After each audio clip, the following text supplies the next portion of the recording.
6.6 na lindol ang Isabela. Lubog pa rin po sa baha ang ilang kalsada sa Quezon City. Naramdaman na nga sa Sarangani, General Santos at ilang karatig na probinsya ang magnitude 6.8 na lindol.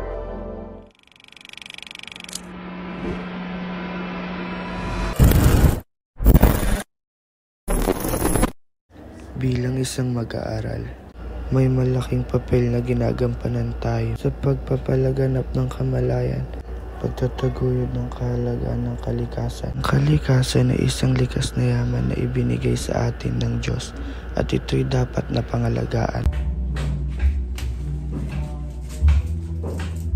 Hoy! Ikaw, ba't mo sinisira ang langan? Wala ka bang magawa? Wala ko ba kabataan ng pag-asa ng bayan? Bakit kabataan mismo ang sumisira sa kalikasan? Sa pagtatanim ng isang buto, tayo ay nagtatanim ng binhi ng pag-asa. Ang pagtatanim ng mga puno ay hindi lamang tungkol sa kapaligiran. Maaari tayo magsimula sa pagkaloob ng tamang edukasyon at impormasyon tungkol sa kalikasan.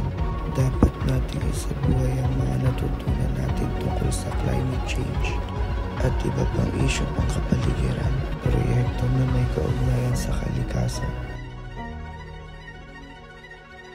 Buksan mo ang aking mata, di mo ba nakikita?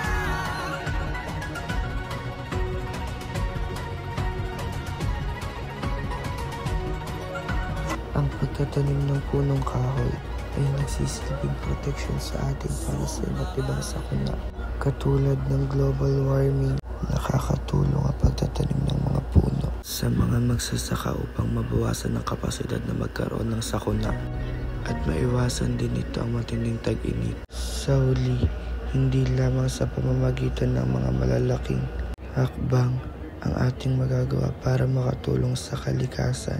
Mula sa maliliit na gawain tulad ng pagtatapon ng basura sa tamang lugar, pagtaboy ng mga nakataas na tangkay sa kalsada, at pagbibigay ng paggalang sa mga tanim at hayop, tayo ay maaaring maging mabuting halimbawa na dapat pangalagaan ang ating kapaligiran.